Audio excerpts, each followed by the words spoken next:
What does it feel like to have your entire life upended by a single cruel whim?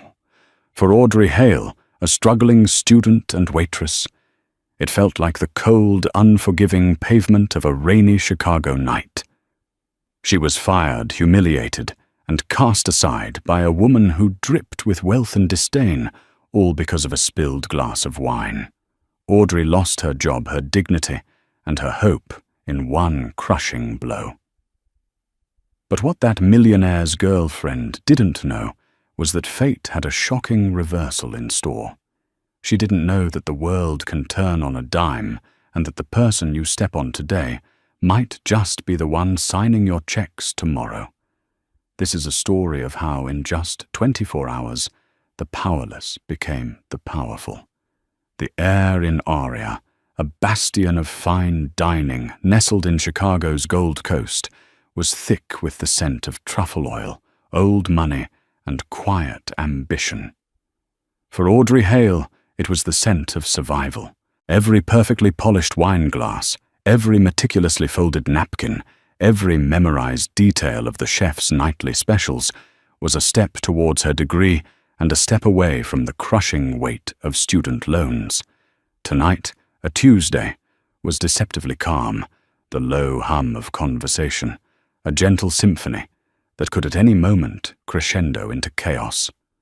Audrey moved with a practiced grace, her black uniform, a stark contrast to the glittering jewels and bespoke suits of the patrons. She was efficient, almost invisible, a skill honed over 2 years of navigating the delicate egos and demanding palates of the city's elite. She was observing a table of 4 near the panoramic window, waiting for the precise moment to clear their appetizer plates when the front of the house team went rigid. A palpable shift in energy rippled through the restaurant. Spencer Vance had arrived. He wasn't just wealthy, he was a new money titan, a tech mogul whose face was plastered on business magazines. He was handsome in a way that seemed algorithmically generated for success, with a sharp jawline and eyes that held a confident, almost predatory gleam. But it wasn't Spencer who held the staff's collective breath. It was the woman on his arm. Genevieve Jen Sinclair was a masterpiece of curated perfection. Her platinum blonde hair was sculpted into an elegant chignon, her crimson dress clinging to a figure that spoke of personal trainers and liquid diets, and her smile was a brilliant, sharp weapon.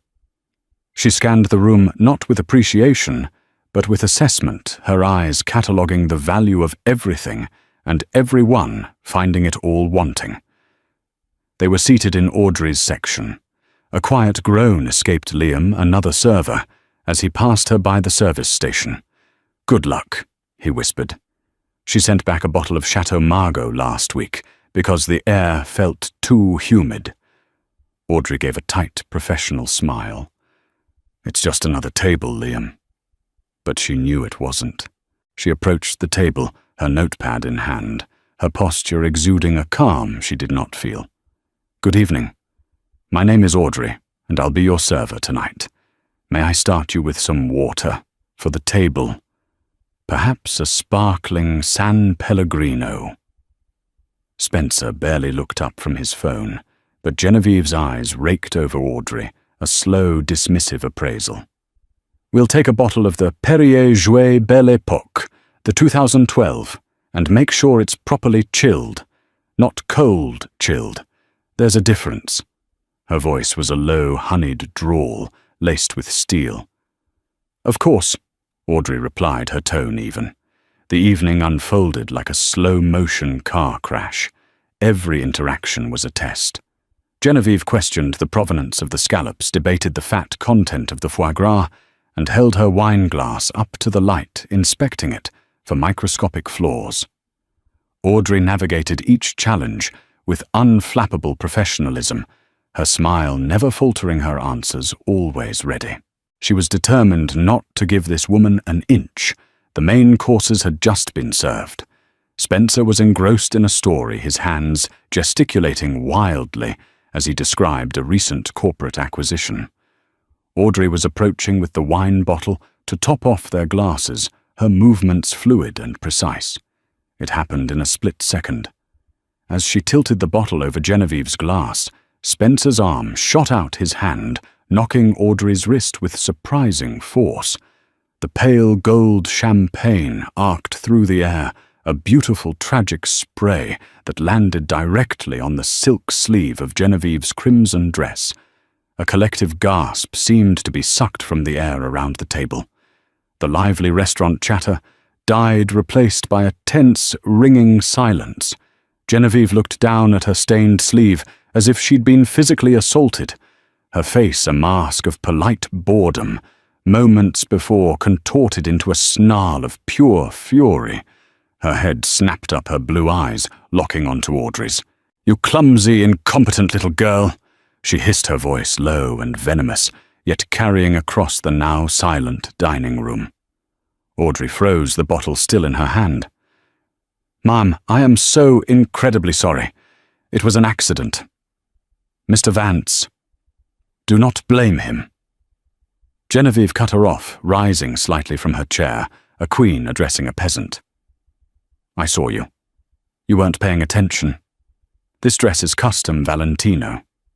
It costs more than you make in a year. What are you going to do about it?"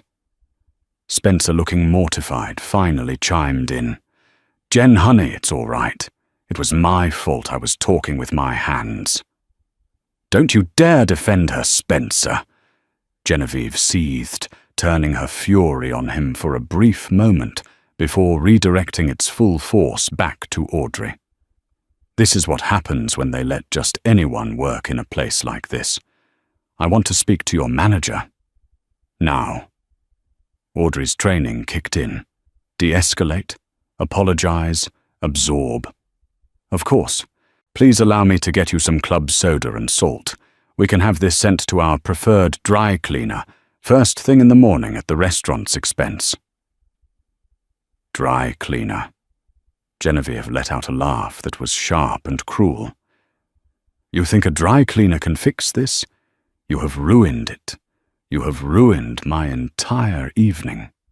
Her voice rose in volume, ensuring everyone in the restaurant was now watching the unfolding drama. "I don't want club soda. I want you gone." Audrey stood, rooted to the spot, her heart hammering against her ribs. She felt 100 pairs of eyes on her, judging, pitying.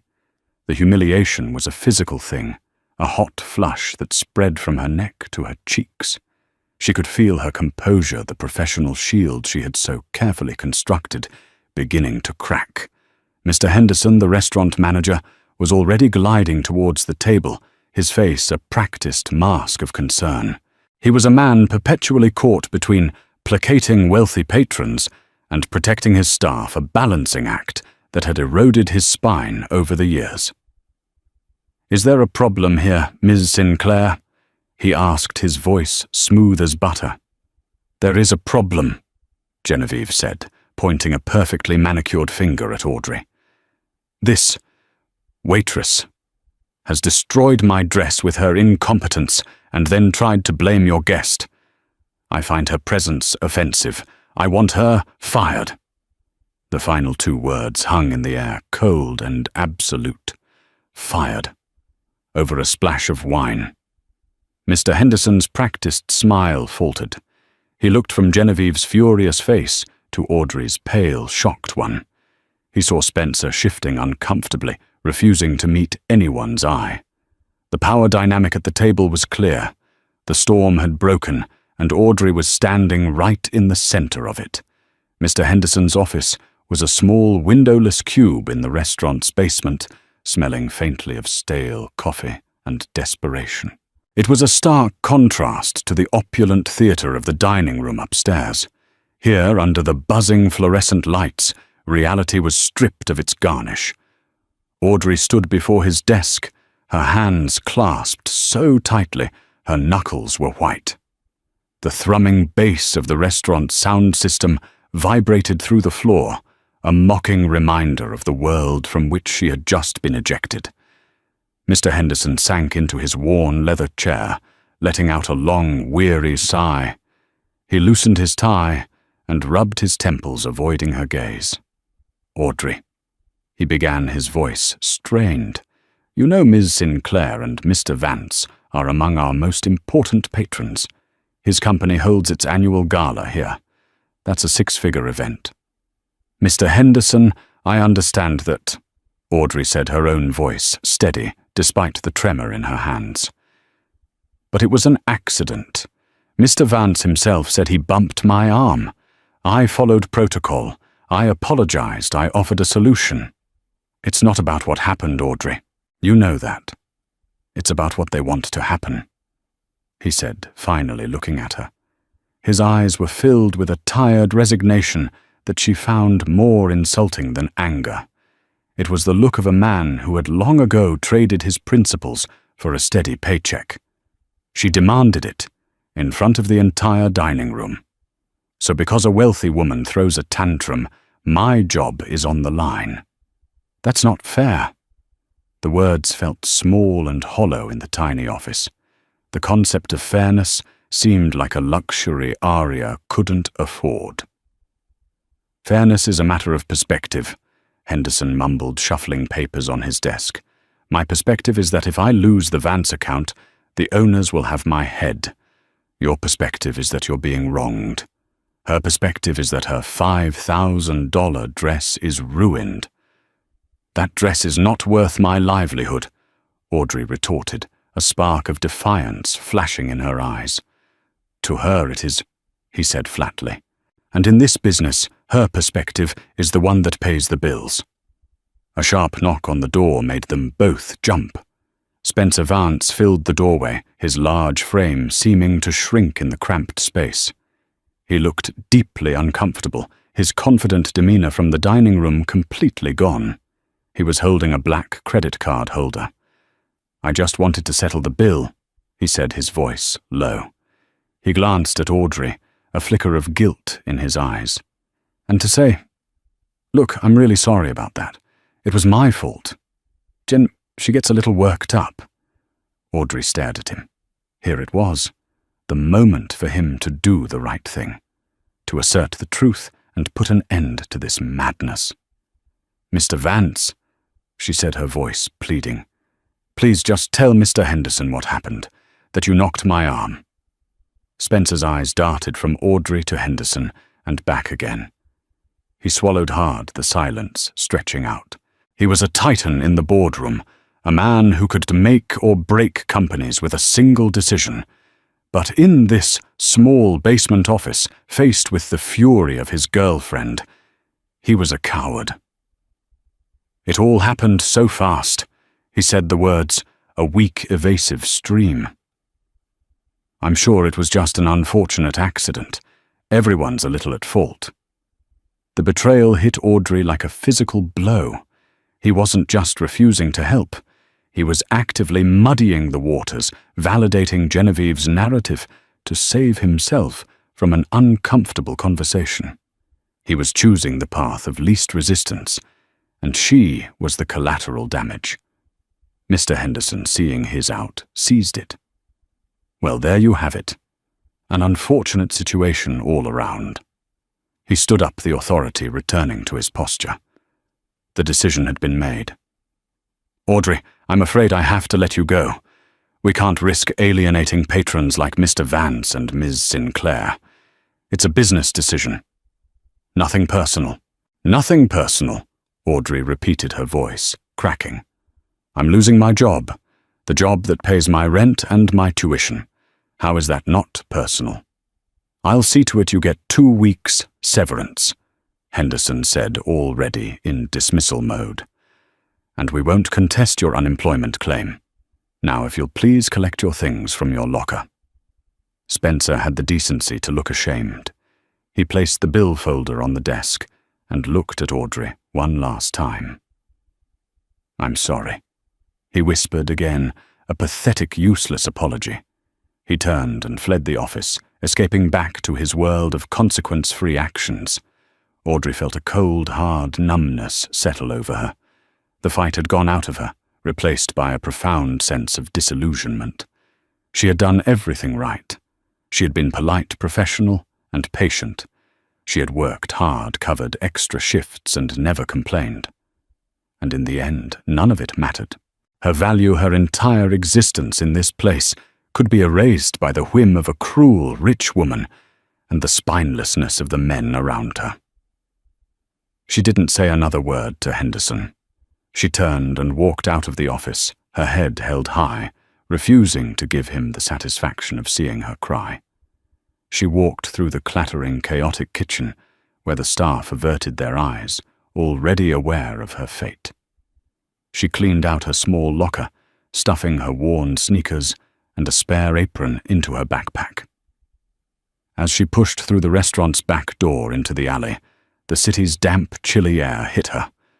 A light drizzle had begun to fall, smearing the neon lights of the surrounding buildings. She pulled up the hood of her thin jacket and started the long walk to the L train station. Each step was heavy, laden with the weight of injustice. The severance pay would barely cover next month's rent. Finding a new job in the competitive hospitality industry could take weeks, even months. Her carefully constructed life was unraveling. The rain began to fall harder, plastering her hair to her face, the cold seeping into her bones. It was a pathetic cliché, the heavens weeping in sympathy, but it felt fitting. She was jobless, humiliated, and utterly alone. As she stood on the elevated platform, watching the train approach like a roaring beast, she thought of Genevieve Sinclair probably already sipping another glass of champagne, her ruined dress a forgotten trifle, the destruction of a stranger's life, not even a footnote in her glamorous evening. At that moment, shivering in the cold Chicago rain, Audrey Hale had never felt so powerless. The next morning, the grey, rain-streaked light that filtered through Audrey's small apartment window perfectly matched her mood. The humiliation of the previous night had settled into a dull, aching dread. Her laptop was open on her cluttered coffee table, the screen glowing with job search websites, each listing for a server position, feeling like a small monument to her failure. The severance pay Henderson had promised was a pittance, a temporary dam against a flood of bills. She was nursing a mug of bitter instant coffee when her phone buzzed with an unknown number. Thinking it might be a potential employer responding to one of the dozen applications she'd already sent out, she tried to inject some life into her voice. "Hello, this is Audrey Hale." "Ms. Hale," a deep, formal voice responded. "My name is Arthur Abernathy. I am a senior partner at the law firm of Abernathy, Cole and Finch. I am calling on behalf of the estate of the late Mr. Jonathan Sterling." Audrey frowned, confused. "Jonathan Sterling, I'm sorry, I think you have the wrong number. I don't know anyone by that name." There was a pause on the other end of the line. "Mr. Sterling was your maternal grandfather, Ms. Hale." The coffee mug nearly slipped from her hand. Her grandfather. She had never met him. Her mother, who had passed away 5 years ago, rarely spoke of him, and when she did, it was with a deep, lingering sadness. He was a ghost, a figure of immense wealth and power who had disowned his only daughter for marrying a man he deemed beneath her Audrey's father, a humble history teacher. Audrey knew he was some kind of business tycoon, but the specifics of his life were a mystery, a locked door from her mother's past. My grandfather," she stammered. "He passed away. I'm very sorry for your loss, Miss Hale. He passed peacefully 2 days ago." Mr. Abernathy said, his tone professional, yet not unkind. "He has named you in his will. It is a matter of some urgency. Would it be possible for you to come to our offices this afternoon? Say 2 o'clock. Audrey's mind was reeling. A will. She couldn't imagine what her estranged grandfather, a man who had never once acknowledged her existence, could possibly leave her. A token sum of money, an old photograph, a letter of apology written too late. "Yes," she heard herself say. "Yes, I can be there." The offices of Abernathy, Cole and Finch were located in a sleek glass tower overlooking the Chicago River, a world away from her cramped apartment. The lobby was a cathedral of marble and polished steel. Riding the silent high-speed elevator to the 45th floor, Audrey felt like an imposter in her best but still slightly worn black blazer. Mr. Abernathy was an imposing man in his late 60s, with a mane of silver hair and eyes that seemed to hold the weight of 1,000 secrets. He led her into a vast wood-paneled office lined with leather-bound books. The view of the city skyline was breathtaking. "Please have a seat, Miss Hale," he said, gesturing to a plush armchair opposite his massive mahogany desk. Audrey sat, her hands clutching her purse in her lap. Mr. Abernathy sat down, folded his hands, and got straight to the point. "Ms. Hale, your grandfather, Jonathan Sterling, was the founder and majority shareholder of the Sterling Hospitality Group." The name hit Audrey with the force of a physical impact. Sterling Hospitality. It was one of the largest luxury hotel and restaurant conglomerates in the country.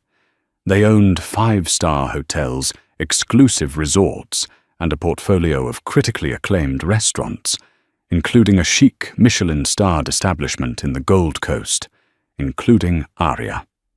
Audrey's breath hitched. "Aria is one of his—" Mr. Abernathy raised an eyebrow. "It is our flagship restaurant, yes. Why do you ask?" "No reason," Audrey said quickly, her mind spinning.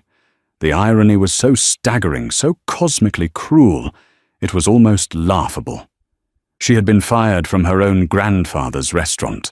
"As I was saying," the lawyer continued, opening a thick file on his desk, "Jonathan was a complicated man. He regretted his estrangement from your mother, and by extension from you. He spent the last few years quietly keeping track of your progress. He knew of your mother's passing, your enrollment in business school, your financial struggles." He slid a sheaf of documents across the desk. "This is a copy of his last will and testament. It is quite straightforward. With the exception of a few minor bequests to charity, Jonathan has left his entire estate, including his controlling interest in the Sterling Hospitality Group, to you." Audrey stared at him, the words failing to register. "His entire estate. That is correct. You are, for all intents and purposes, the new owner and CEO of the Sterling Hospitality Group." The room seemed to tilt. CEO, owner. The words were alien, impossible. She thought of her overdrawn bank account, the ramen noodles in her pantry, the termination slip she had been handed less than 24 hours ago. It didn't make sense. "But why?" she whispered. "He never even met me."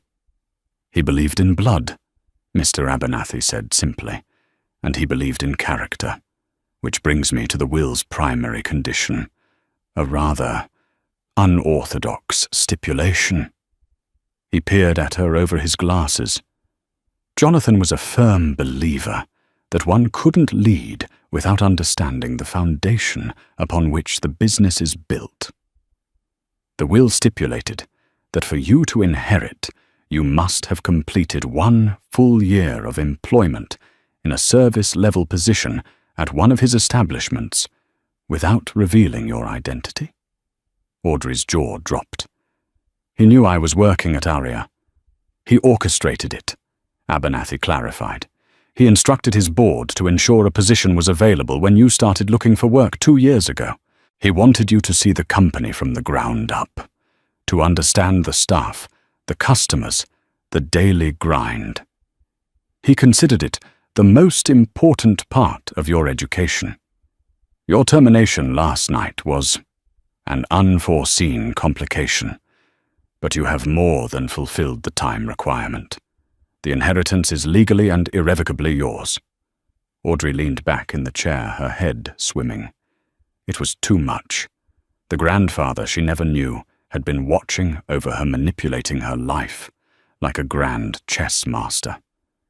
He had put her in the trenches, forced her to experience the very bottom of his empire, and in doing so, he had inadvertently set the stage for her ultimate humiliation. But as the initial shock began to recede, it was replaced by a different feeling. A slow-burning, intensely focused rage began to smolder in her chest. She thought of Genevieve's sneer, Spencer's cowardice, Henderson's casual dismissal. They thought they had crushed a nobody, an insignificant cog in their machine. They had no idea they had just created their worst nightmare. She looked at Mr. Abernathy, a new light in her eyes. The vulnerable, jobless student who had walked into this office was gone. In her place was someone else, someone with power she was only just beginning to comprehend. The Sterling Hospitality Group. She said, her voice clear and steady. Does the company have a major event coming up? Something that would require the attendance of its most valued clients and investors? Mr. Abernathy blinked, surprised by her sudden shift in tone. He consulted a folder. Why, yes. The annual Sterling Foundation Gala is this Friday. It's our biggest philanthropic event of the year.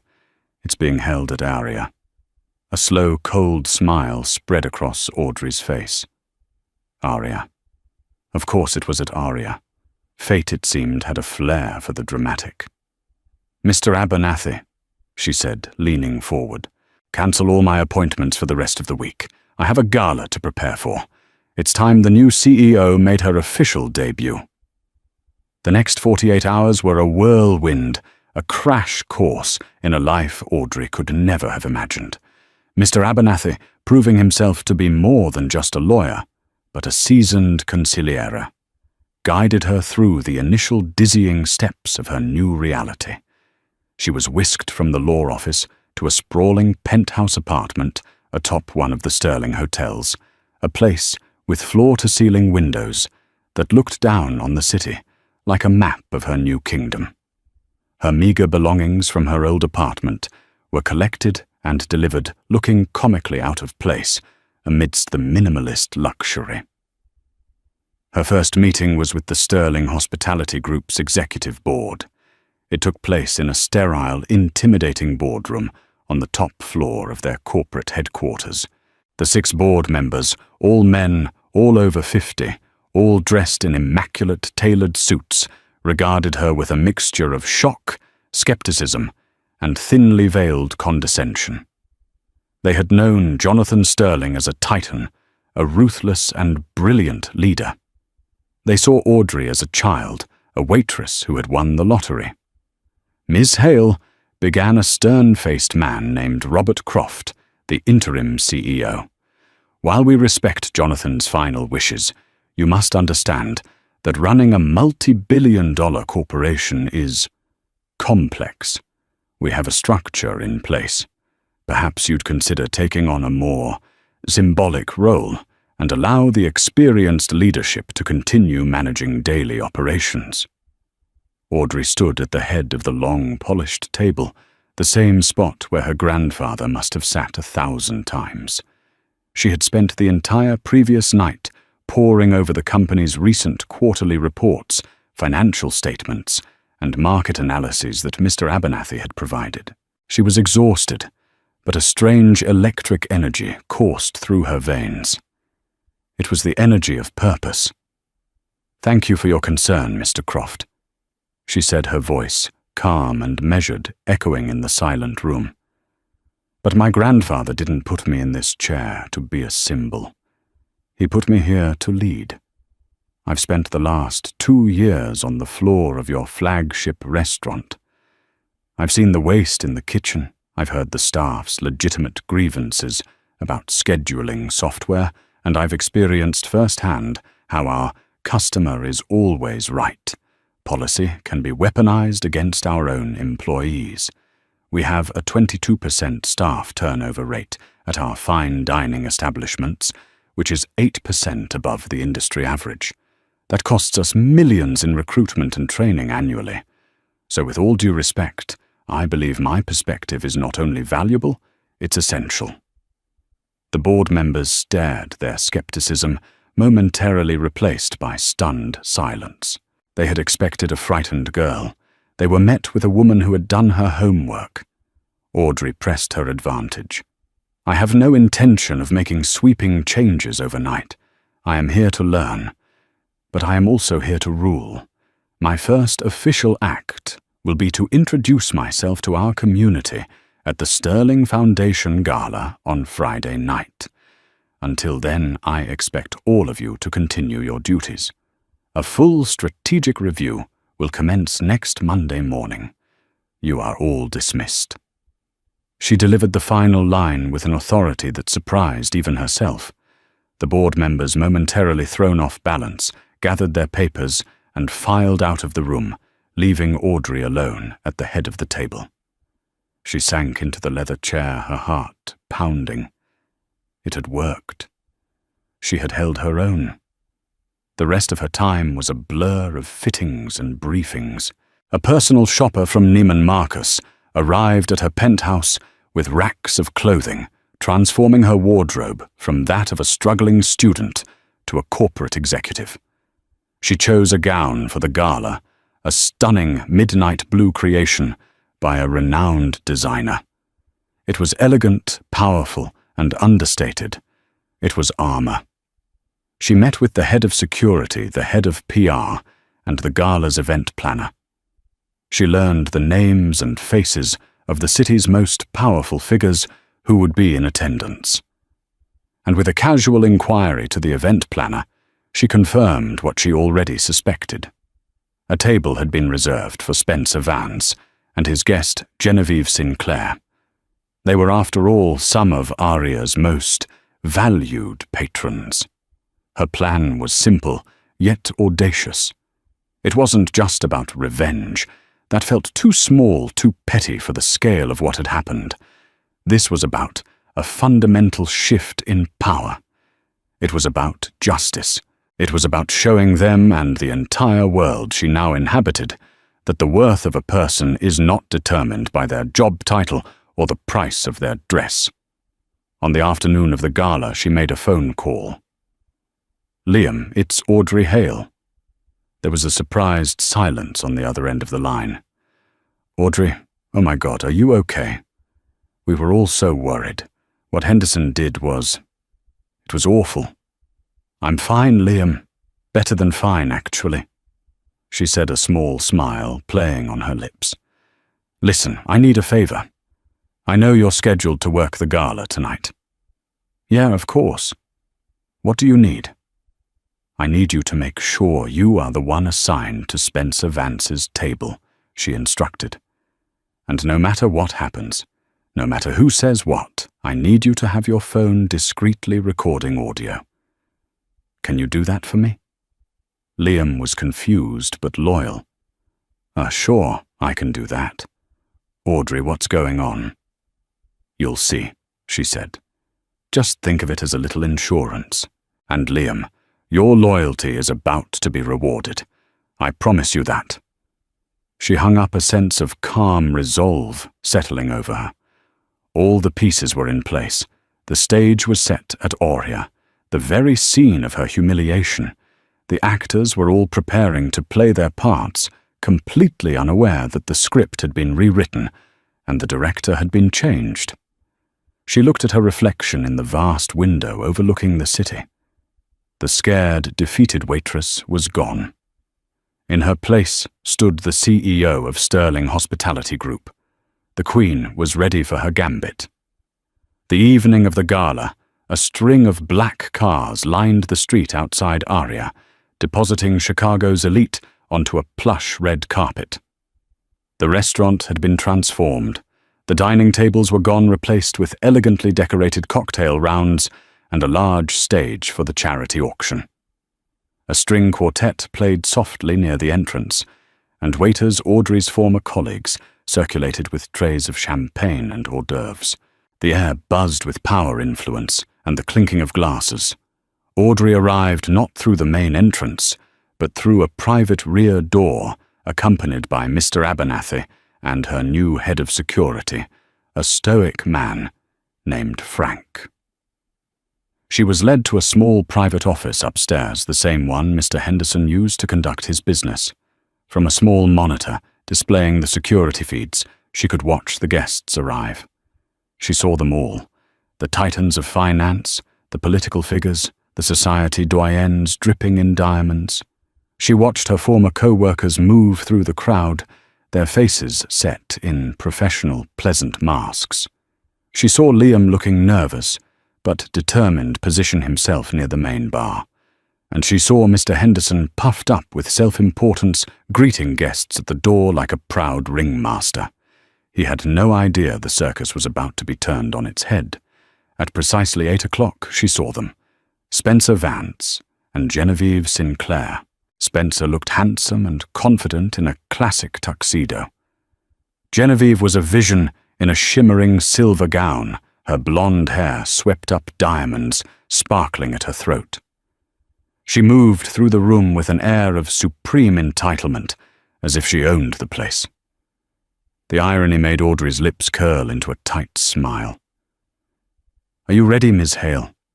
Mr. Abernathy asked gently. Audrey took a deep breath, the silk of her midnight blue gown cool against her skin. She looked at her reflection in the dark monitor screen. The woman staring back was poised, her expression serene, but her eyes held a glint of steel. "I'm ready," she said. "Let's make our entrance." They descended the grand curving staircase that led into the main atrium. As per Audrey's instructions, the head of the Sterling Foundation, a kind elderly woman named Mrs. Gable, was waiting at the bottom. The plan was for Mrs. Gable to introduce her. As they reached the main floor, a few heads began to turn. Mr. Abernathy was a well-known figure in these circles, and his presence with a striking unknown young woman was enough to pique curiosity.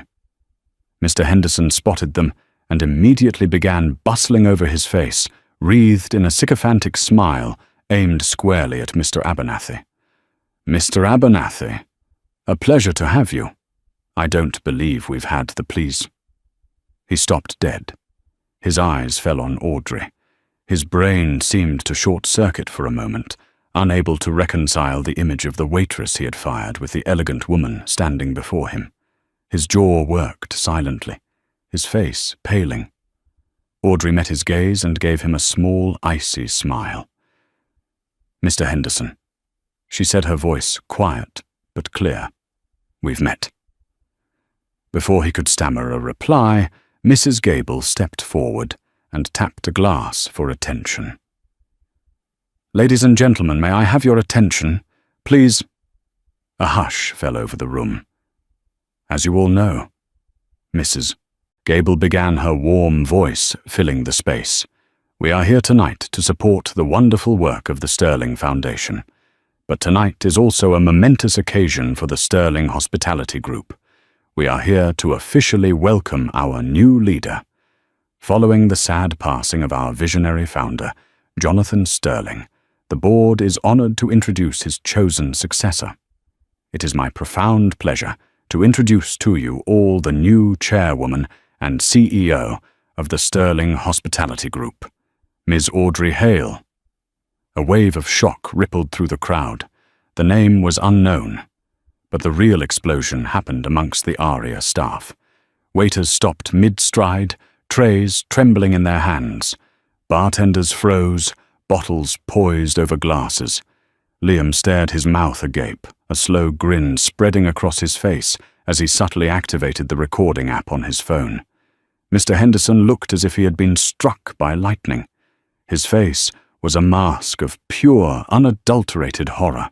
He stared at Audrey, his mind frantically replaying their last encounter in his dingy basement office. But Audrey's eyes weren't on Henderson. They were scanning the crowd, searching until they found their target. Across the room, standing near a marble pillar, Spencer Vance was frowning in confusion. Beside him, Genevieve Sinclair had a look of utter bewilderment on her face.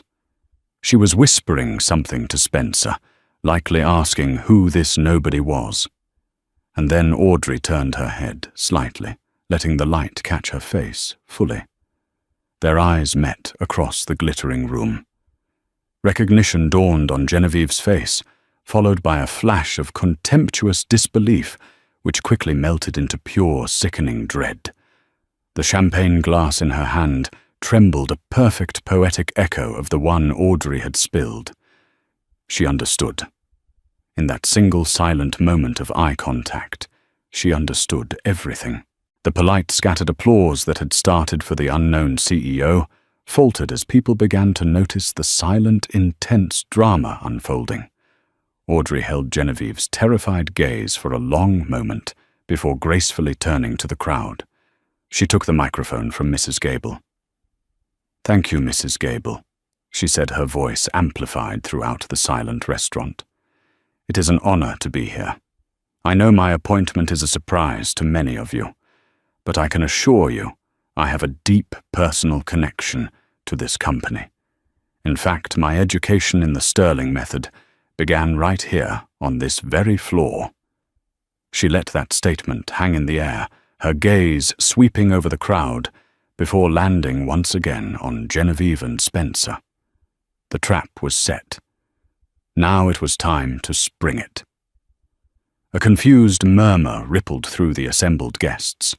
Audrey let the silence stretch, building the tension. She walked slowly from the base of the staircase towards the center of the room, the microphone held loosely in her hand. Her midnight blue gown flowed around her, a stark, powerful silhouette against the room's gilded decor. Her eyes never left Spencer and Genevieve, who were now frozen in a tableau of dawning horror. "As I was saying," Audrey continued, her voice resonating with a calm authority that captivated the entire room. "My grandfather believed that to lead, one must first serve. He had a unique stipulation in his will, a trial period, you might say. So for the past 2 years, I haven't been in a boardroom. I've been in the trenches. I've been a student, and my classroom was this very restaurant." She paused directly in front of Spencer and Genevieve's table. Spencer looked like he wanted the floor to swallow him whole. Genevieve's face was a deathly pale mask, her earlier arrogance completely shattered, replaced by a frantic, cornered animal fear. "I was a waitress," Audrey stated simply. The words dropped into the silent room like stones into a still pond. A collective audible gasp went through the crowd. This was better than any high society gossip. This was a real-life fairy tale, and a corporate thriller rolled into one. "I learned a great deal during my time here," Audrey said, her gaze fixed on Genevieve. "I learned the value of hard work. I learned about the dedication of our staff, who are the true heart of this company. And I learned about our clientele. I learned that while most of our patrons are gracious and kind, others see our staff not as human beings, but as objects. Objects to be used, abused, and discarded at a whim." She turned her attention to Spencer. "Isn't that right, Mr. Vance?" Spencer visibly flinched his face, flushing a deep, mottled red. He couldn't speak. He just stared at her, his mind clearly racing, trying to find an escape that didn't exist. Audrey's voice dropped, becoming more personal, yet every word was still broadcast to the silent, watching crowd. "Just 3 nights ago, I was serving your table. You may recall an incident with a bottle of champagne, an accident which you yourself admitted was your fault when you bumped my arm." She then pivoted her eyes, locking on to Genevieve. The predator had a bead on its prey. But your guest, Min Sinclair, saw things differently. She saw an opportunity to display her power by destroying someone else's. She called me incompetent, a clumsy little girl. She falsely accused me of ruining her dress, which I can assure this crowd was far less valuable than the dignity she tried to strip from me. Genevieve's composure finally broke. "This is absurd," she stammered, her voice a shrill, desperate squeak. "You're lying. I don't know what you're talking about." "Oh, I think you do," Audrey said, her voice dangerously soft. "You demanded that I be fired. You told Mr. Henderson you found my very presence offensive. You issued an ultimatum, your patronage or my job. And in the world you're used to, the choice is always simple, isn't it? The millionaire's girlfriend always wins." Audrey took a step closer. "Well, Ms. Sinclair, welcome to my world now. In my world, we value integrity. We value respect. We value truth. And the truth is, you are a bully. A cruel, insecure woman who gets her pleasure from humiliating those she perceives to be beneath her." She turned to the stunned crowd. "The Sterling Hospitality Group will no longer tolerate this kind of behavior in our establishments. We are a family, and we protect our own. Therefore, my first official act as CEO is to inform Ms. Genevieve Sinclair that she is permanently banned from all Sterling properties worldwide. Should she set foot in any of our hotels or restaurants again, she will be removed as a trespasser." A wave of shocked murmurs and whispers erupted. This was unprecedented. Genevieve looked as if she'd been slapped. Her entire social standing, built on being seen at places like Aria, had just been publicly immolated. But Audrey wasn't finished. Her gaze swung back to Spencer, who was now sweating profusely. "And you, Mr. Vance, you stood there. You knew the truth. In the manager's office, you had a chance to speak it, to show a shred of character. But you didn't. You mumbled some weak platitudes about it being everyone's fault, because you were too cowardly to face a moment of conflict with your girlfriend. Your silence was a choice. It was the choice of a man with no spine." She paused, letting the indictment hang in the air. "Your company's annual gala is a lucrative contract, it's true, but Sterling Hospitality's reputation is not for sale. Consider your contract with us terminated, effective immediately. We don't do business with cowards." The final blow landed. Spencer stared open-mouthed, utterly humiliated in front of his peers and business rivals. Finally, Audrey's gaze swept over to the ashen-faced Mr. Henderson, who was trying to hide behind a floral arrangement. "And to the management who enables this culture," she projected her voice ringing with command, "who values a single wealthy patron over the well-being and dignity of their loyal staff, consider your positions under immediate review. A new era begins at this company tonight, an era of respect, an era where every employee from the dishwasher to the CEO is treated as a valued human being. That is the new Sterling standard." She turned away from the wreckage of their reputations and addressed the entire room. "Thank you all for coming. Please enjoy the rest of the gala, and let's raise a great deal of money for the foundation." She placed the microphone back on its stand. For a moment, there was a stunned silence. Then, a single person began to clap. It was Liam. Then another server joined in. Then a chef who had emerged from the kitchen. Then one of the guests. And then another, until the entire room erupted in a thunderous, sustained ovation. They weren't just clapping for the drama.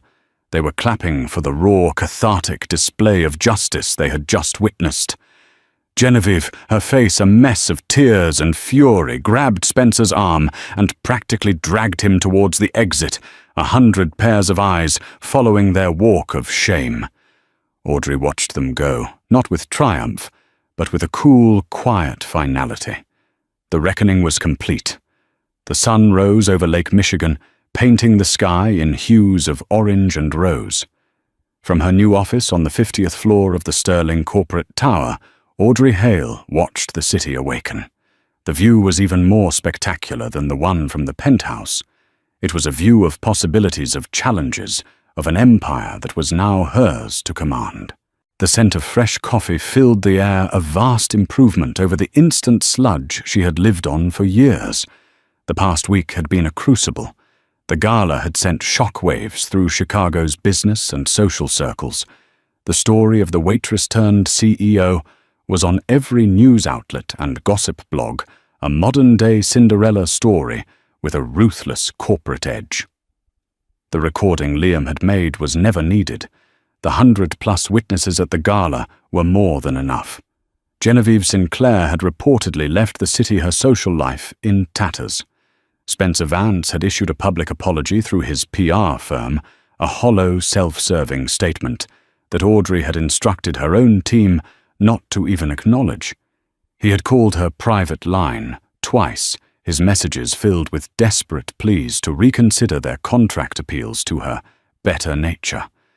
She deleted them without a second thought. Her first meeting of the day was with Liam. He walked into the cavernous office, looking around in awe, still wearing his server's uniform from his morning shift at Aria. "You wanted to see me, Miss Hale?" he asked, a hint of playful formality in his voice. Audrey smiled, a genuine, relaxed smile. "Audrey Liam." It's still Audrey. "Please sit down." She gestured to one of the chairs opposite her large glass desk. "First, I wanted to thank you for being a friend when I was just a co-worker and for having my back the other night." "I didn't do anything," he said with a shrug. "You did it all." "You did more than you know," she replied, "which is why I'm offering you a position. I'm creating a new role here at Corporate Employee Relations Liaison. The job will be to travel to our properties, speak directly with the service-level staff, the waiters, the housekeepers, the bellhops, and be their direct voice to this office. No managers filtering their concerns. I want the unvarnished truth about what's happening on the ground, and I can't think of anyone with more integrity for the job than you." Liam stared at her speechless. The offer included a manager-level salary benefits and a corporate apartment. It was a life-changing opportunity. "Are you serious?" he finally managed to say. "I've never been more serious," Audrey confirmed. "My grandfather wanted me to understand the foundation of this company. I did. Now I need people around me who understand it too." Tears welled up in Liam's eyes as he accepted. After he left, filled with a new and dawning hope, Audrey's next visitor was announced. Mr. Henderson. He entered the office a changed man. The bluster and false confidence were gone, replaced by a stooped, nervous energy. He looked smaller, older. He clutched a file folder to his chest like a shield. "Ms. Hale," he began, his voice raspy. I'm here to offer my resignation. I know what I did was inexcusable. I made a choice, a business choice, and it was the wrong one. It was inhuman. I failed you, and I failed my staff." Audrey listened, her expression unreadable. She motioned for him to sit. "I'm not accepting your resignation, Mr. Henderson." He looked up, shocked. You're not firing me." "No," she said. "I'm giving you a second chance. But it comes with conditions. You are going to be in charge of implementing our new Dignity and Service initiative. It will involve a complete overhaul of our complaint resolution process, new training modules focused on empowering staff, and a zero-tolerance policy for patron abuse. You will personally oversee its rollout at every property in the Midwest. It will be difficult, thankless work, and your performance will be under a microscope." "My microscope?" She leaned forward. "You failed because you were afraid. You were afraid of losing a valuable client, afraid of your bosses. I'm giving you a chance to lead without fear. To do the right thing, not because it's easy, but because it's right. Don't make me regret it." Henderson looked at her, a flicker of his old self, the man he might have been before years of compromise wore him down, returning to his eyes. He nodded, a new sober determination on his face. "I won't, Ms. Hale, thank you." After he left, Audrey was alone again. She walked to the window, looking down at the city below. Her journey had been surreal, a maelstrom of humiliation and vindication. The anger that had fueled her through the gala had subsided, replaced by the heavy, profound weight of responsibility. Revenge had been a catalyst, but it wouldn't be her legacy. Her legacy would be in building a company where no one would have to endure what she had. A place where a person's worth wasn't measured by their bank account, but by their character. Her grandfather had given her an inheritance of wealth and power, but the trials he put her through had given her something far more valuable a purpose. The dawn was breaking, not just over the city, but over the sterling hospitality group. And for Audrey Hale, it was just the beginning. In the end, this wasn't just a story about the tables being turned. It was a story about the true nature of power. Audrey Hale's journey shows us that real strength isn't found in wealth or status, but in integrity, empathy, and the courage to stand up for what's right, even when you feel powerless. She transformed her deepest humiliation into her greatest asset, using her experience to forge a new path, not of revenge, but of reform. It's a powerful reminder that the person serving your coffee or checking you into a hotel has a story, a life, and a dignity that deserves respect. The world is full of Genevieves and Spencers people who mistake privilege for importance. But it's also full of Audrey's hidden leaders waiting for their moment. What did you think of Audrey's ultimate decision? Was her justice too harsh or perfectly served? Share your thoughts in the comments below. We've all had moments where we wished we could turn the tables on someone who wronged us. If you have a story, we'd love to hear it. And if you enjoyed this dramatic tale of justice and empowerment, please give this video a thumbs up, share it with a friend, and don't forget to subscribe for more stories that will keep you on the edge of your seat. Have you ever felt invisible, judged by your job, your clothes, your hands? What if the person looking down on you had no idea who you truly were? Tonight's story is about a moment we've all dreamed of. It's about a waitress named Ellie, a 5-star restaurant, and a night of humiliation at the hands of a millionaire's girlfriend. But this isn't a story about defeat. It's about what happened the very next morning inside a corporate boardroom when the woman they dismissed as a nobody turned out to be the one holding all the cards. Stay tuned, because this is a story of power, identity, and the most satisfying revenge you can imagine. The air in Aurelia, a restaurant so exclusive it didn't have a sign, was thick with the scent of white truffle and quiet money. It was a place where conversations were murmurs, laughter was a hushed tinkle, and the clinking of Christoffel silverware against Bernardoed porcelain was the evening's primary soundtrack. For Ilara Vance, known here only as Ellie, it was a world she observed from the other side of a velvet rope. For the past 6 months, Ellie had tied her hair into a severe bun, donned a crisp black uniform, and traded her life for the anonymity of service. To the patrons, she was a pair of hands, a polite voice, a fleeting presence that refilled their San Pellegrino or cleared away the remnants of a $300 seared foie gras.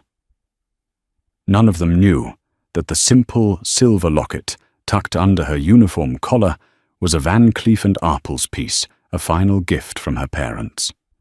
None of them could imagine that her modest downtown apartment was a carefully constructed facade, a rental she kept, while her true residence, a sprawling penthouse overlooking Central Park, sat empty, maintained by a silent staff. Her parents, Robert and Catherine Vance, had been titans of the tech world. They weren't just programmers, they were pioneers who built the foundational architecture for modern data security. Their company, Vance Cybernetics, had been their life's work before it was acquired in a blockbuster deal by Sterling Innovations a decade ago. The deal had made them legends and left their only daughter Ilara with a fortune so vast it was almost abstract. But after they were lost in a tragic sailing accident 2 years prior, Ellie found the world of galas, trust fund meetings, and fawning advisors to be a gilded cage. The money felt like a wall between her and reality. She wanted to understand the world her parents had fought so hard to succeed in, not from the top down, but from the ground up. She wanted to know what people were like when they weren't trying to impress Elara Vance, the heiress. So she became Ellie the waitress, a ghost in her own city, learning more from hushed conversations and discarded napkins than she ever did in a Wharton business seminar. Her target of observation tonight was Table 7, the most coveted booth in the house. Seated there was Julian Sterling, the handsome, charismatic CEO of Sterling Innovations. He was the son of the man who had acquired her parents' company and now the steward of their legacy. He was charming, with an easy smile that seemed genuine, but Ellie often saw a flicker of exhaustion in his eyes, the weariness of a man playing a part. And playing the lead role opposite him was his girlfriend, Tiffany Davenport. Tiffany was not born into money. She had married it, divorced it, and was now aggressively dating it. She wore her ambition like the oversized Cartier Love bracelet on her wrist, a little too tight, a little too loud. Her beauty was sharp, meticulously curated, and wielded with the precision of a weapon. She laughed the loudest, gestured the most dramatically, and treated the staff with a casual disdain that marked her as deeply insecure. "Julian, darling." Tiffany's voice sliced through the restaurant's calm hum. "You're not even listening. I was telling you about Beatrice's ghastly choice of caterer for the Hamptons Gala." Julian offered a placating smile. "I'm listening, Tiff. Caterers. Got it." His eyes, however, were scanning the room, a subtle tension in his jaw. Sterling Innovations was in a precarious position. A hostile takeover was rumored, and a critical board meeting was scheduled for the following morning. The fate of the company and Ellie's parents' legacy hung in the balance. Ellie knew this because her financial advisor, the shrewd and fatherly Arthur Kensington, had been practically begging her to step out of the shadows and take her seat on the board. The anonymous trust, EV Capital, by which she controlled, held a 15% stake in the company, the deciding swing vote. "It's just pathetic," Tiffany continued, waving a dismissive hand. "It's like they hired people from a diner. No finesse, no class. It's all about the details. You know, presentation is everything." As she spoke, she turned her head, her eyes landing on Ellie, who was carefully approaching with a bottle of 1998 Chateau Margaux, a wine that cost more than her monthly waitress salary. Tiffany's gaze swept over Ellie's simple uniform, her sensible shoes, her clean but unmanicured hands. A small, cruel smirk played on her lips. She had found her detail to critique. Ellie paused at the table. "Mr. Sterling, Miss Davenport, the Chateau Margaux you requested." Julian nodded. "Thank you, Ellie." But Tiffany leaned forward, her voice dropping to a conspiratorial, yet performatively loud whisper. "Honestly, Julian, look at her. Do you really think she knows the first thing about a wine like this? She probably thinks vintage is something you find in a thrift store." Ellie's grip on the bottle tightened imperceptibly. She kept her expression neutral, a mask of professional deference she had perfected over the last 6 months. This was the game.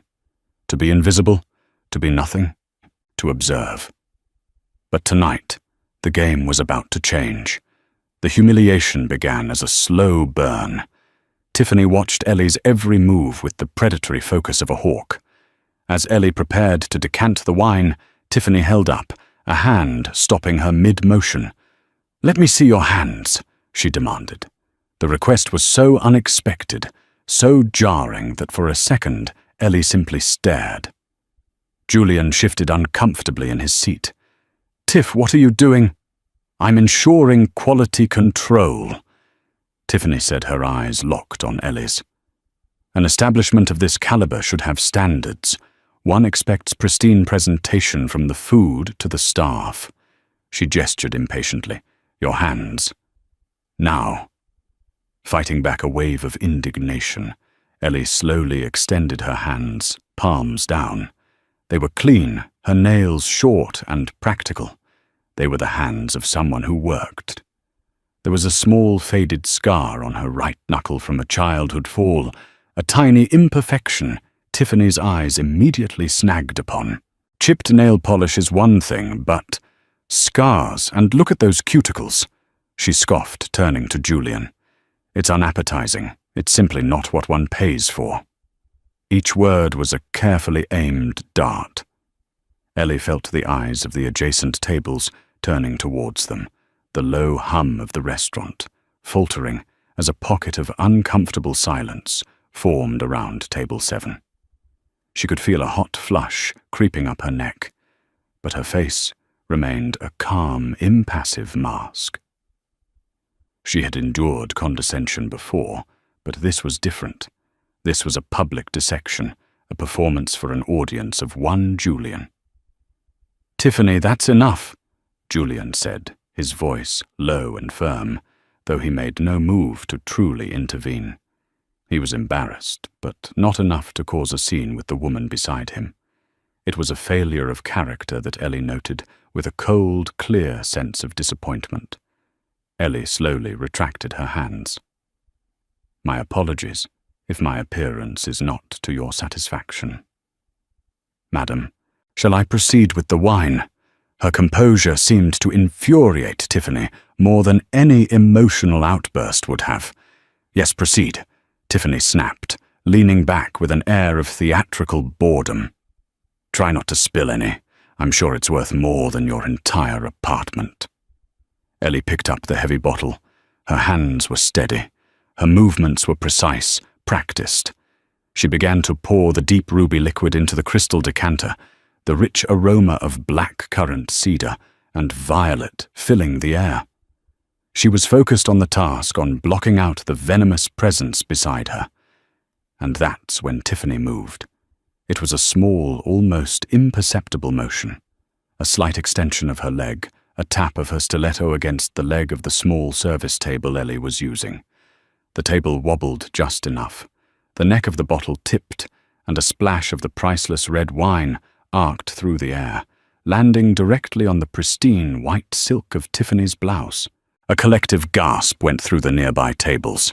Tiffany leaped to her feet, a shriek of manufactured horror erupting from her lips.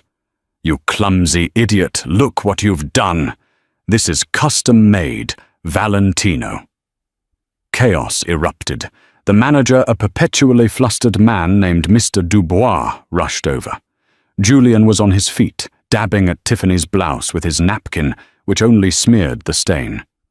"I am so sorry," Ellie said, her voice, even though her heart was pounding. She knew with absolute certainty that the nudge had been deliberate. "Sorry doesn't cut it." Tiffany raged, her voice now loud enough to command the entire restaurant's attention. "This blouse costs $12,000 and the wine. What's that, another 3? You're going to pay for this. Every single cent. Ms. Davenport, please." Mr. Dubois began wringing his hands. "The restaurant will of course handle the cleaning and—" "Handle it. This is ruined," she shrieked. "I don't want it handled. I want her to pay for it. I want her to learn that actions have consequences. I want you to fire her right now in front of everyone." The demand hung in the air, shockingly cruel. Firing her was one thing. The public humiliation was another entirely. It was a pure power play, designed to utterly break her. Ellie stood her ground, her eyes finally lifting to meet Tiffany's. The mask of the deferential waitress slipped for just a fraction of a second, revealing a glimpse of the steel beneath. "It was an accident," she said, her voice quiet but clear. "Oh, I'm sure it was," Tiffany sneered. "Just like it was an accident that you were born into a life where you have to serve people like me. Some people are just destined for mediocrity.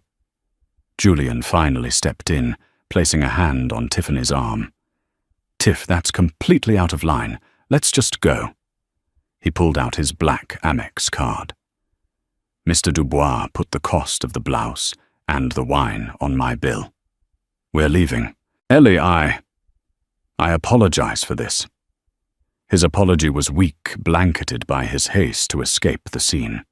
He looked at Ellie with a flicker of pity, the look of a king offering a coin to a beggar. It was in its own way as insulting as Tiffany's tirade. Tiffany allowed herself to be led away, but not before firing a parting shot. She leaned in close to Ellie, her voice a venomous whisper. "Don't think this is over. I'll make sure you never work in a decent restaurant in this city again. People like you need to be taught their place." As they disappeared out the door, the restaurant slowly returned to its previous rhythm, but the stain of the encounter lingered. Mr. Dubois gave Ellie a sympathetic but nervous look. "Take a break in the back, Ellie. Just cool off." Ellie nodded numbly. She walked towards the kitchen, her back straight, her head held high. She didn't let them see the tremor in her hands. She didn't let them see the fire that had just been lit in her eyes. Tiffany Davenport wanted to teach her about her place in the world. Oh, she would. Starting at 9 a.m. the next morning. The staff entrance to Aurelia opened into a grimy alley that smelled of stale champagne and fried garlic. Ellie leaned against the cold brick wall, the city's cacophony, a welcome contrast to the suffocating quiet of the restaurant. She finally allowed the mask to drop. A single furious tear traced a path down her cheek, and she wiped it away with a rough swipe of her hand. It wasn't the spilled wine or the threat to her job that stung.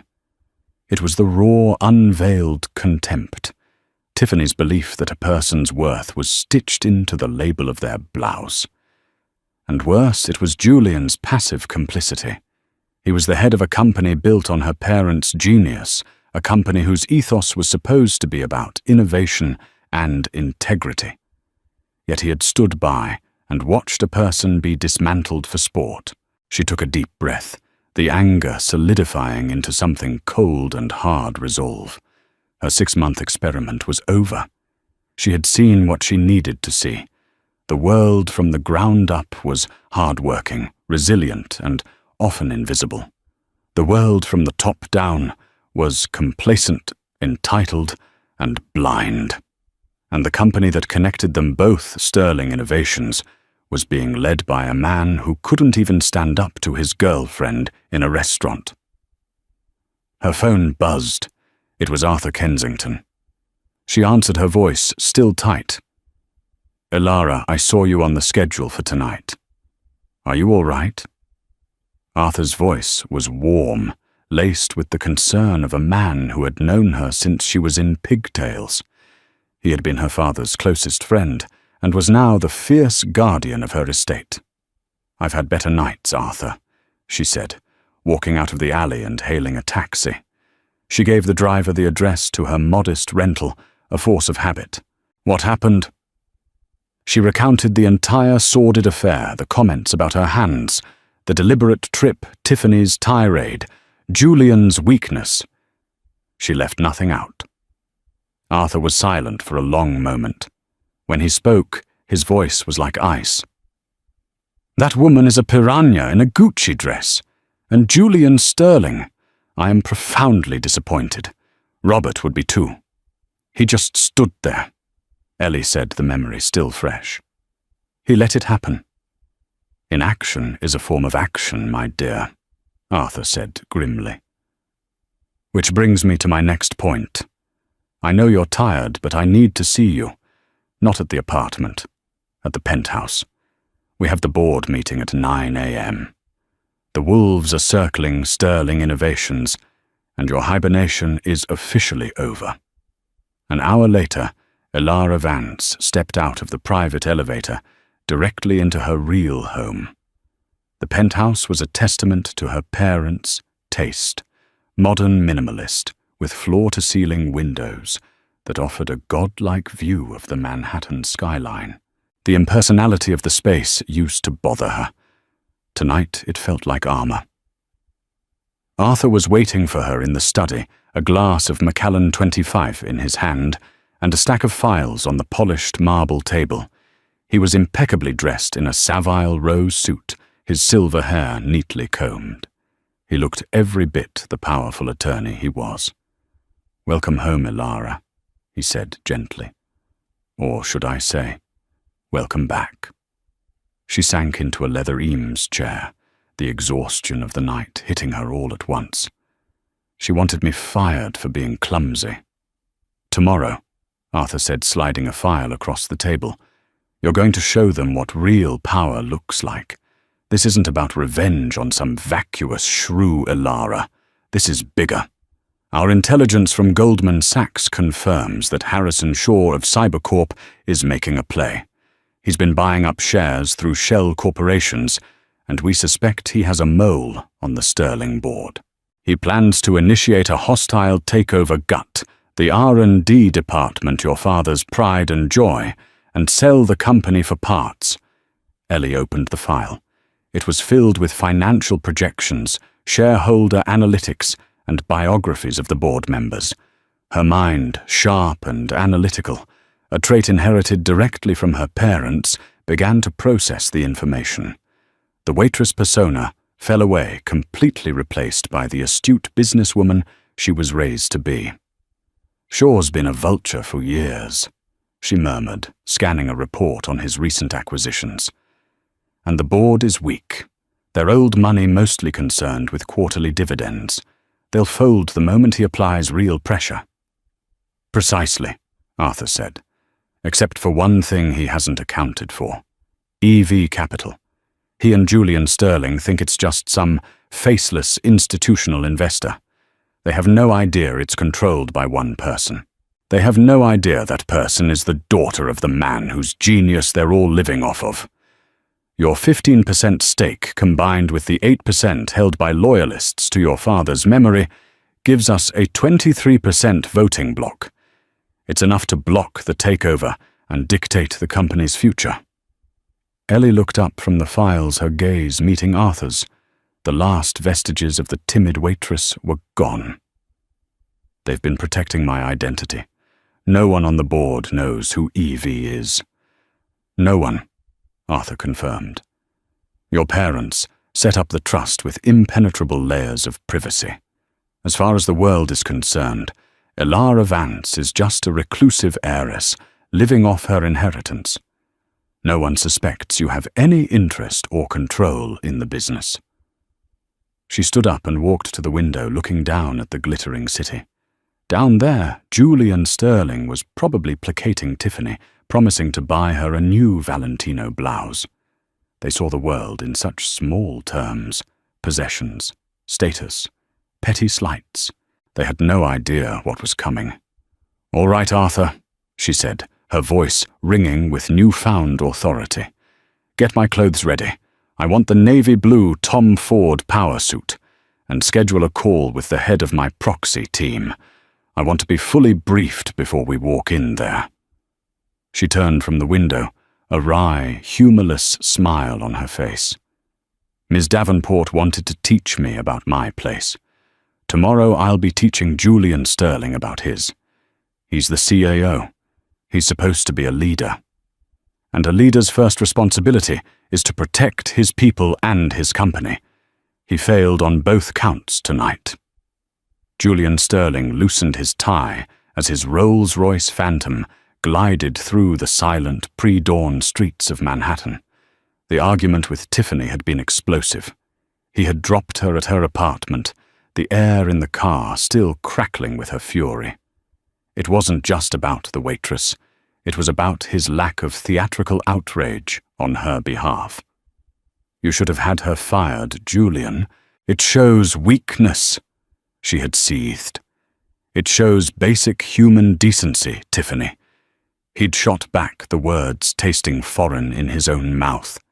He was tired of the performance, of the constant placating, of the shallow world Tiffany embodied.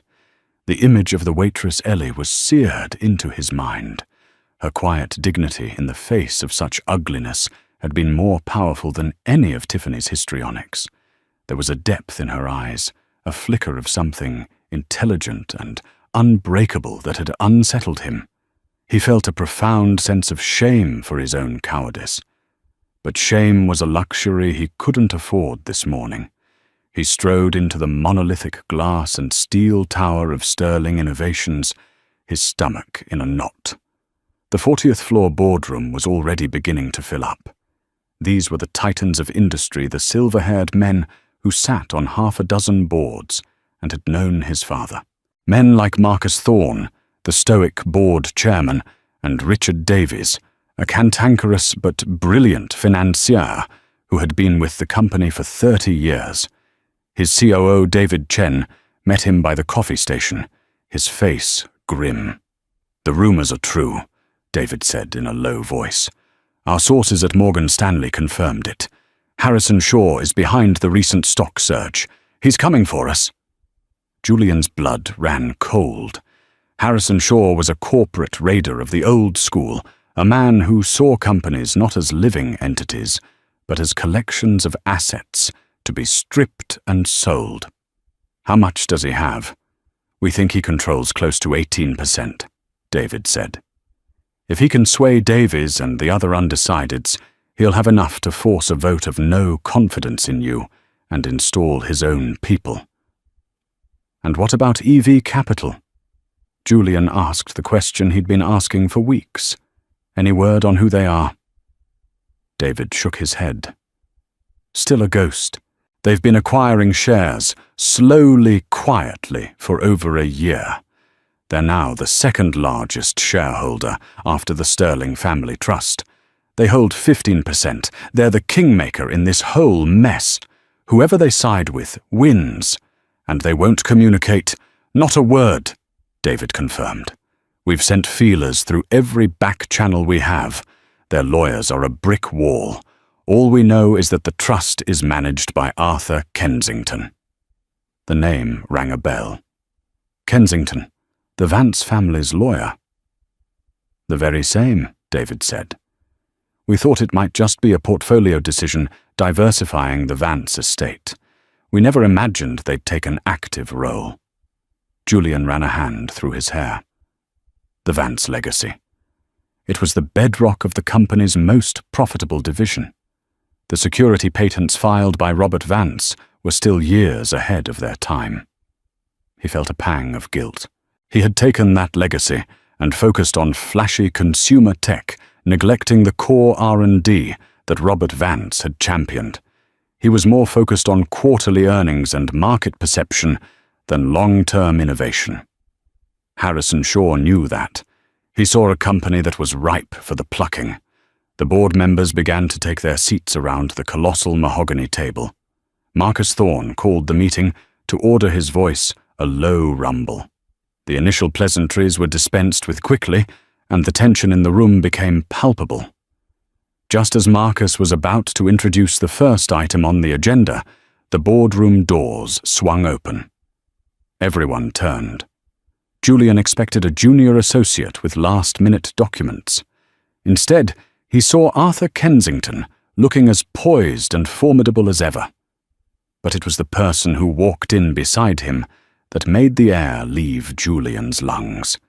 She was dressed in a navy blue Tom Ford suit that was tailored to perfection. Her hair was down, falling in sleek, dark waves around her shoulders. Her face was the same, yet entirely different. The tired, deferential anxiety of the waitress was gone, replaced by an aura of calm, unshakable confidence. On her feet were not sensible work shoes, but a pair of killer Manolo Blahnik heels that clicked with quiet authority on the marble floor. It was Ellie, the waitress from Aurelia. A wave of confusion rippled through the room. Board members exchanged bewildered glances. Julian could only stare his mind, struggling to reconcile the two images. It was impossible. It had to be a coincidence, a sister, a doppelganger. Tiffany, who had insisted on attending to provide moral support and to ensure Julian wasn't weak, let out a small, incredulous laugh from her seat against the wall.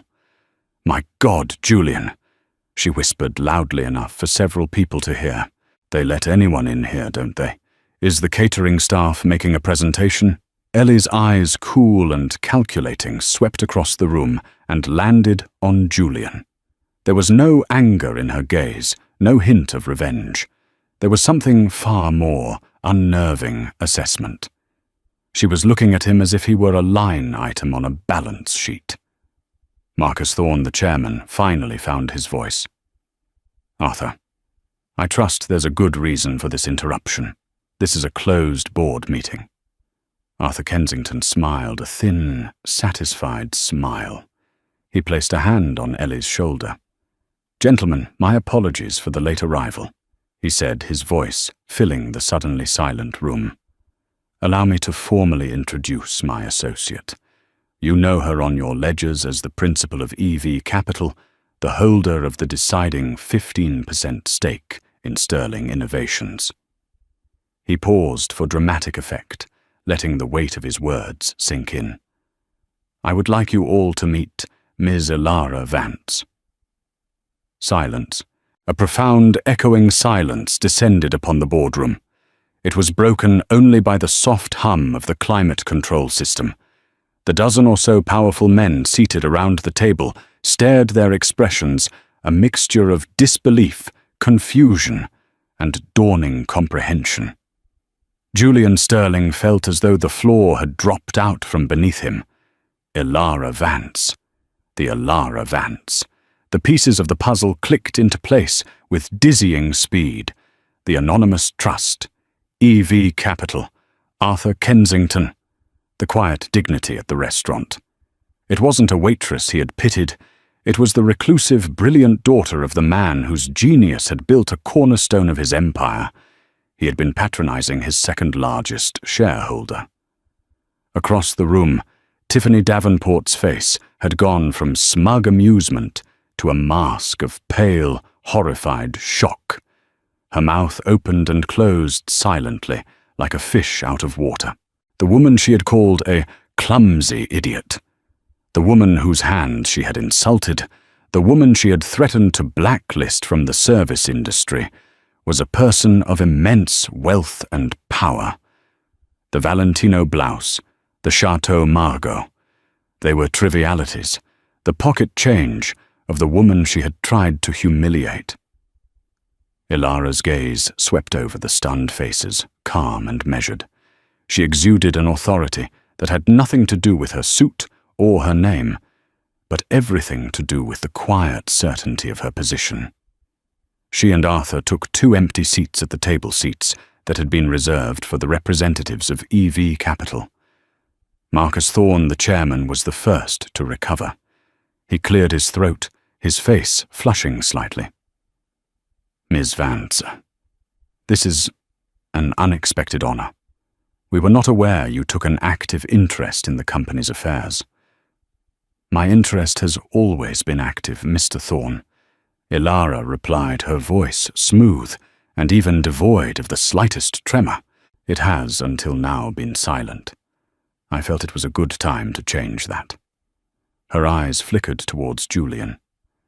"Recent events have suggested that the leadership of this company might benefit from a more hands-on perspective from its key stakeholders." The subtle jab landed with pinpoint accuracy. Julian felt it like a physical blow. She wasn't just talking about the business. She was talking about the restaurant. Richard Davies, the gruff financier, squinted at her from down the table. "You're Robert Vance's girl, I'll be damned. You look like your mother." A hint of warmth entered his voice. "Your father was a great man, a true visionary." "Thank you, Mr. Davies," Elara said, offering him a small, genuine smile. "I intend to honor his vision." The door to the boardroom opened again, and a man Julian recognized with a jolt of dread entered. Harrison Shaw. He was flanked by his own legal team, his face set in a predatory grin. He had clearly been invited by one of the board members he'd swayed. "Am I interrupting something?" Shaw asked, his eyes dancing with amusement. "Or just in time for the fireworks?" Marcus Thorne stood up, his face hardening. "Shaw, you are not on this board. You are not welcome here." "Oh, I think I am," Shaw countered, pulling a document from his briefcase. "With proxies from several of your members, I believe I control enough voting power to have a say. I'm here to propose a new direction for Sterling Innovations, a more profitable one." He was making his move. The hostile takeover was happening right here, right now. Julian felt a surge of panic. He looked around the table, seeing doubt and calculation in the eyes of several board members. They were weighing their options, considering defecting to Shaw's side. But then Elara spoke, her voice cutting through the tension like a scalpel. "Mr. Shaw," she said, not even bothering to look at him, her attention focused on the documents in front of her. "Your reputation precedes you. You're known for acquiring innovative companies and selling them off piece by piece. I believe the term is corporate asset stripping." Shaw's grin faltered. "I prefer maximizing shareholder value." "A charming euphemism," Elara said coolly. She finally lifted her eyes to meet his. "But it won't be happening here. Not today. Not ever." "Is that so?" Shaw challenged, puffing out his chest. "You and what army, little girl?" The insult was deliberate, designed to provoke. But Elara didn't flinch. Arthur Kensington placed a folder in front of her.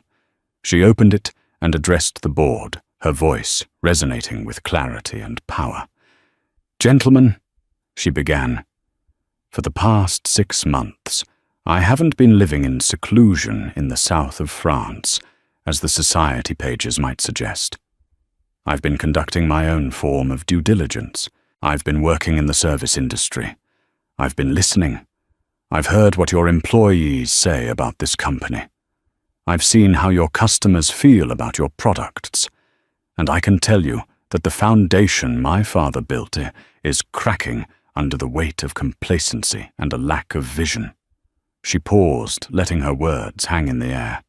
Julian felt his face burn with shame. She was right.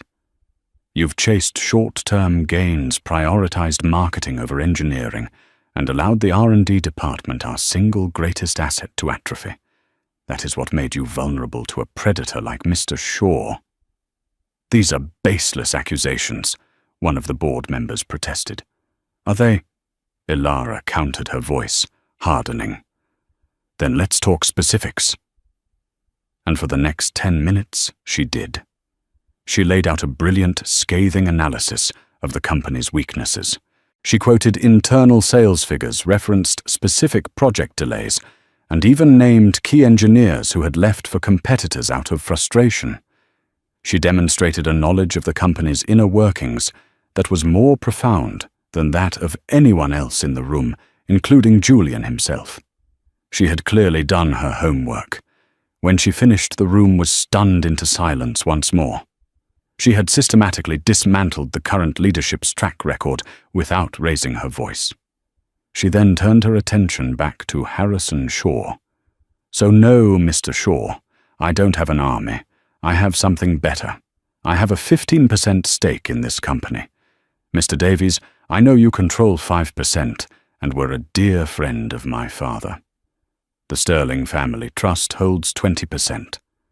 And I know there are at least 2 other members in this room loyal to my father's memory. Combined, that is a voting bloc that you cannot overcome." She looked directly at Julian. "Which is why I am not here to watch a debate. I am here to make a motion. I move for an immediate vote of no confidence in the current strategic direction of the company, and I propose a new one, a 5-year plan centered on reinvesting 25% of profits back into core R&D, effective immediately. It was a power play of breathtaking audacity. She wasn't just blocking the takeover. She was seizing control of the company's entire future. Harrison Shaw stood there, his face a thundercloud. He had walked in expecting to fight a weakened CEO and a fractured board. He had not expected to face the ghost of Robert Vance, resurrected in the form of his fiercely intelligent and utterly prepared daughter. The battle for sterling innovations was over before it had even begun. But for Julian Sterling and Tiffany Davenport, the personal reckoning had just begun. The motion hung in the air, a declaration of war against the status quo. Harrison Shaw, realizing he was utterly outmaneuvered, gathered his papers with a snarl. "This isn't over, Vance," he spat before storming out of the room, his legal team trailing behind him like defeated hyenas. With the external threat gone, the atmosphere in the room shifted. It became an internal tribunal, and Elara was the Chief Justice. "A 25% reinvestment is aggressive, Miss Vance," Marcus Thorne said cautiously. "It will severely impact our quarterly dividends." "This company didn't become a world leader by focusing on quarterly dividends, Mr. Thorne," Elara retorted. "It did so by innovating. We will return to that model. My father used to say, build something a decade ahead of its time, and you'll own the present. We've been renting the present for too long. It's time to own it again." Her words were a direct echo of her father's philosophy, and it resonated with the older board members. Richard Davies slammed his hand on the table. "The girl's right. Robert said that to me 100 times. We've gotten soft chasing market trends instead of creating them. I second the motion." The vote was a mere formality. The motion passed with overwhelming support, leaving Julian and a few of his allies on the losing side. In the span of 30 minutes, Elara Vance had gone from a waitress to the undisputed ideological leader of the company. Julian sat in his chair, humbled and strangely relieved. He had been running the company on fumes, trying to please a board that demanded impossible short-term results.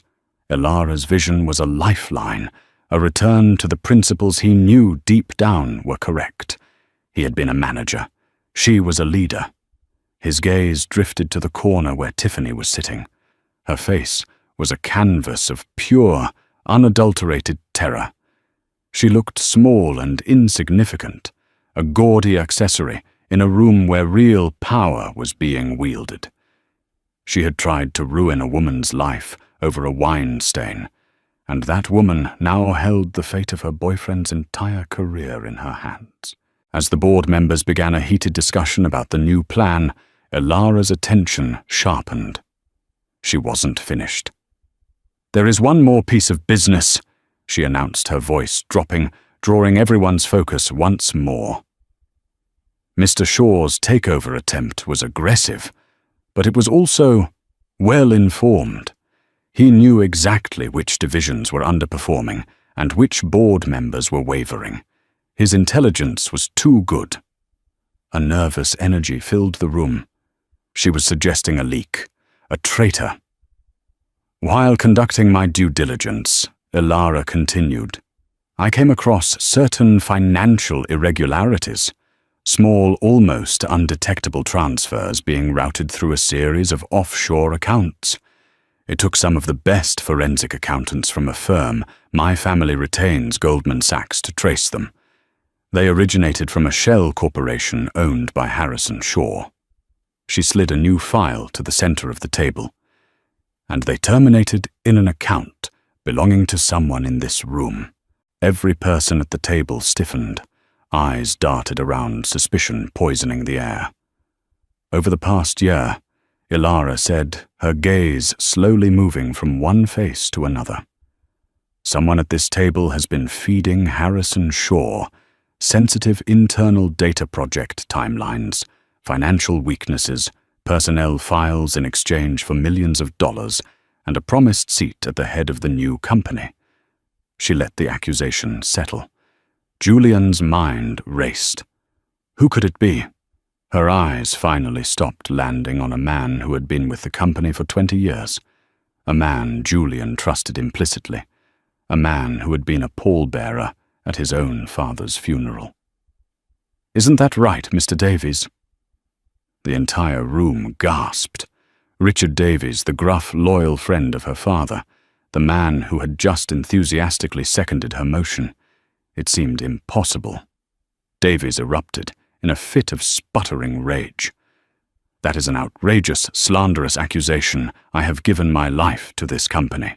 You waltz in here, a child playing business, and you dare to accuse me." Elara remained perfectly calm. She simply pushed a single sheet of paper across the table towards him. "That is a bank statement from a Cayman Islands account in your wife's maiden name. The last deposit for $2 million was made yesterday morning. The source account belongs to a holding company registered to Harrison Shaw's son-in-law." The color drained from Richard Davies's face. He stared at the paper as if it were a venomous snake. His blustering defense collapsed into a wheezing, defeated silence. He had been played. Shaw had likely encouraged him to support Elara's motion to cement his position as a loyalist, while Shaw planned his next move. "You were my father's friend," Elara said, and for the first time, a note of genuine pain entered her voice. "You betrayed his memory, and you would have let this company be destroyed." Security was called. A shattered Richard Davies was escorted from the room, his career and reputation in ruins. Elara had not just saved the company, she had purged it of its deepest cancer. The meeting was adjourned in a state of shock. Board members filed out, speaking in hushed, awed tones about the woman who had surgically dissected their company's problems in under an hour.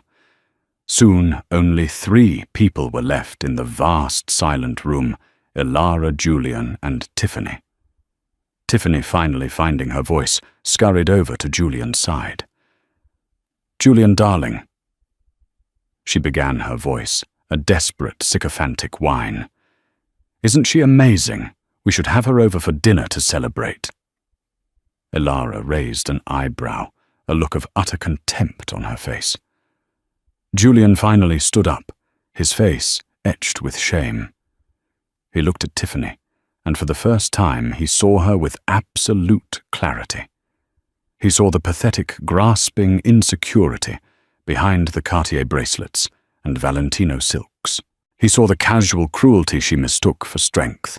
He then looked at Elara, who stood tall and composed, a figure of immense integrity and power. The contrast was devastating. "Tiffany," Julian said, his voice quiet but resolute. "We're done. Please just go." What Julian know after everything? "Go." He repeated, his voice colder this time. He turned his back on her, a final, unequivocal dismissal. With a choked sob, Tiffany grabbed her ridiculously expensive purse and fled the room, her empire of borrowed status crumbling to dust around her. Now it was just the 2 of them, the CEO and the waitress, the man who had failed to act and the woman who had saved everything. "Elara," Julian began, his voice hoarse. "Miss Vance, I don't know what to say." "Then don't say anything," she replied, her expression unreadable. "No, I have to," he insisted, taking a step towards her. "What happened last night at the restaurant? It was inexcusable. My behavior, my inaction, was worse than hers. I am the CEO of this company. I am supposed to embody its values. And I failed, completely. I am profoundly, deeply sorry. Not because you are who you are, but because of what was done, and what I allowed to be done to another human being." It was a genuine apology. Sincere, humble. He wasn't trying to save his job. He was trying to salvage a piece of his own self-respect. Elara studied him for a long moment. She saw the shame in his eyes, the regret. She saw the man he could be, not just the man he had been. "An apology is a start, Mr. Sterling," she said, her tone softening, almost imperceptibly. "But actions are what matter now. This company is broken. You and we have a lot of work to do to fix it." She used the word "we." It was not a promise of forgiveness, but it was an offer of a chance to rebuild, a chance for him to earn back the respect he had lost. For Julian, it was more than he deserved, and everything he needed. In the weeks that followed, Sterling Innovations underwent a seismic shift. The boardroom, once a stuffy old boys' club, became a dynamic hub of strategy and innovation. The Ilara effect, as the employees called it, was immediate and electrifying. She didn't take an official title, preferring to wield her influence as a majority shareholder and de facto strategic advisor. She spent her days not in a corner office, but walking the floors of the R&D labs, talking to engineers, listening to their ideas, and green-lighting projects that had been shelved for years. Julian, for his part, embraced his new reality with a humility that surprised everyone, most of all himself. He shed the persona of the slick, market-pleasing CEO and became a student of his own company. He worked alongside Ilara, absorbing her insights, impressed by her innate understanding of the technological foundations her father had laid. He saw that her vision wasn't just about honoring the past, it was about using that foundation to build a revolutionary future. Their relationship was strictly professional, yet charged with an unspoken current. The memory of the night at Aurelia was a constant, invisible presence. It was a source of Julian's lingering shame, but also his motivation. He was determined to prove to her and to himself that he was more than the weak man who had stood by and done nothing. He began by making amends. He went to Aurelia personally, not as a patron, but to speak to Mr. Dubois. He offered a sincere apology for the scene and left a 5-figure tip to be distributed among the entire staff who had been working that night, with a personal handwritten note of thanks for their professionalism. It was a small gesture, but it was a start.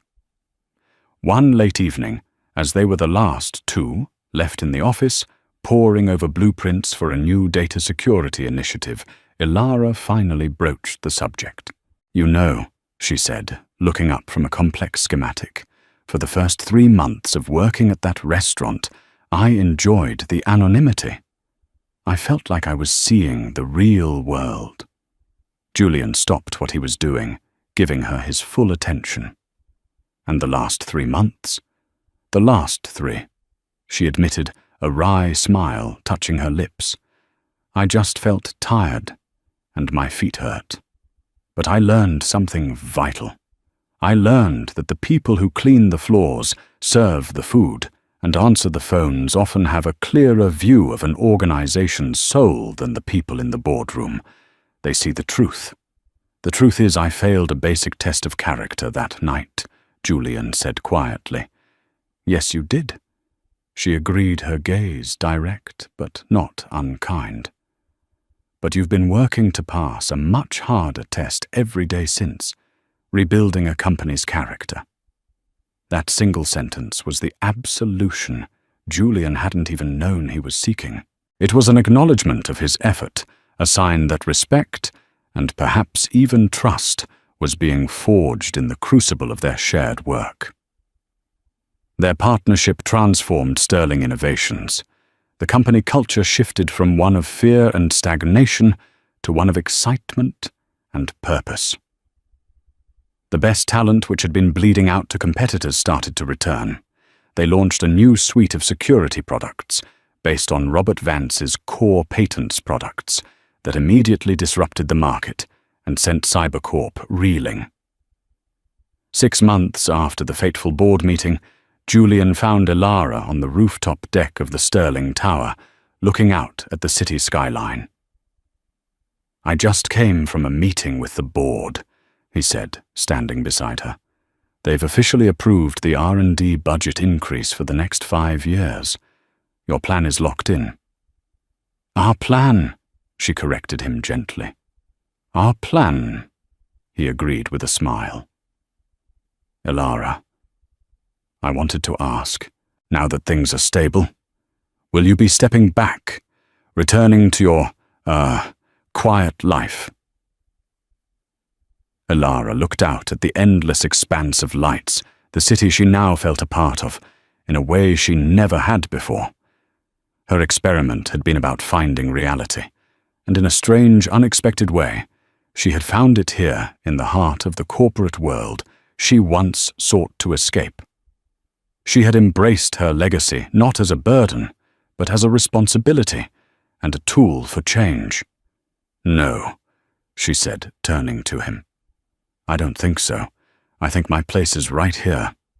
She looked at him, her eyes clear and bright. Besides, someone has to make sure the CEO doesn't get complacent. A genuine laugh escaped Julian's lips, the first truly light-hearted sound she had ever heard from him. The power dynamic between them had been reset, built now, not on wealth or titles, but on mutual respect and a shared vision. They were partners equals standing together as they built a new legacy, not just from the ashes of the old one, but from the hard-won lessons learned on both sides of a velvet rope. And that's the story of how a single night of arrogance led to a complete corporate takeover, not by force, but by quiet, undeniable competence. Elara Vance proved that a person's worth isn't defined by their uniform or their job title, but by their character and intelligence. Julian and Tiffany learned the hard way that the people you dismiss on your way up might just be the ones waiting for you in the boardroom at the top. This story is a powerful reminder to never ever underestimate anyone. True power isn't about humiliating others. It's about having the strength and grace to lift them up, and the wisdom to know who you're dealing with. If this story of karmic justice and sweet revenge resonated with you, please hit that like button to let us know. Share it with someone who needs a reminder of their own inner power.